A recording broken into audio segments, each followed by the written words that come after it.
தாய் தமிழ் உறவுகளுக்கு வணக்கம். தமிழக வெற்றி கழக கூட்டணிக்கு புதிய ஒருங்கிணைப்பாளர் நியமனம். தமிழக வெற்றி கழக கூட்டணிக்கு புதிய ஒருங்கிணைப்பாளர் நியமனம் என்ற தலைப்பில் இந்த காணொளியை நாம் காண்கிறோம். தேர்தலுக்கு முன்பாக தமிழக வெற்றி கழகம் கூட்டணி அமைக்க வரவில்லை. அந்த கூட்டணிக்கு யாரும் இணைய முன்வரவில்லை. ஆனால் தமிழக வெற்றி கழகம் மாயஜாலம் நிகழ்த்தி ஆட்சியை பிடித்த பிறகு தமிழக வெற்றி கழகத்துக்கு கூட்டணி அமைக்க பல கட்சிகள் முன் வந்துள்ளன. காங்கிரஸ், விடுதலை சிறுத்தை கட்சி, இந்திய யூனியன் முஸ்லீம் லீக், மார்க்சிஸ்ட் கம்யூனிஸ்ட் கட்சி, இந்திய கம்யூனிஸ்ட் கட்சி, இவை 5 கட்சிகள் முக்கியமான கட்சிகள். மேலும் பல கட்சிகள் இணையலாம் என்று எதிர்பார்க்கப்படுகிறது. தமிழக வெற்றி கழக கூட்டணி அமைந்த பின்பு அந்த கூட்டணிக்கு புதிய பெயர் வைக்கப்படும். புதிய ஒருங்கிணைப்பாளர் நியமிக்கப்படுவார். தமிழக வெற்றி கழக கூட்டணிக்கு புதிய ஒருங்கிணைப்பாளராக ப. சிதம்பரம் நியமிக்கப்படலாம் என்று கூறப்பட்டது. ஆனால் அவருடைய பெயர் தற்பொழுது நிராகரிக்கப்பட்டது. வைகோ அல்லது திருமாவளவன் 2 பேரில் யாராவது ஒருவர் நியமிக்கப்படலாம் என்று கூறப்பட்டது.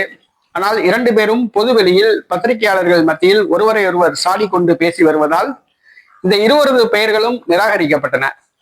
இஸ்லாமிய சமூகத்தை சார்ந்த ஒருவர் தமிழக வெற்றி கழக கூட்டணி ஒருங்கிணைப்பாளராக நியமிக்கப்பட உள்ளார். வேறு யாரும் அல்ல, இந்திய யூனியன் முஸ்லீம் லீக் தலைவர் காதர் மொய்தீன். இந்திய யூனியன் முஸ்லீம் லீக் தலைவர் காதர் மொய்தீன் தமிழக வெற்றி கழக கூட்டணி ஒருங்கிணைப்பாளராக நியமிக்கப்பட உள்ளார். அவர் இஸ்லாமிய சமூகத்தை சார்ந்தவர். அவரை நியமிப்பதன் மூலமாக சிறுபான்மை சமூகத்து மக்கள் மத்தியில் நல்ல பெயரை தேடிக்கொள்ளலாம் என்று விஜய் கருதுகிறார். ஆகவே தமிழக வெற்றி கழக கூட்டணி ஒருங்கிணைப்பாளராக காதர் மொய்தீன் நியமிக்கப்பட உள்ளார். திருமாவளவன், வைகோ, ப. சிதம்பரம் ஆகியோருக்கு ஏமாற்றம் அடைந்துள்ளனர். ஒருங்கிணைப்பாளர் என்பது ஒரு பொறுமையாக கையாளக்கூடிய பதவி, சர்ச்சையில் சிக்கக்கூடாது.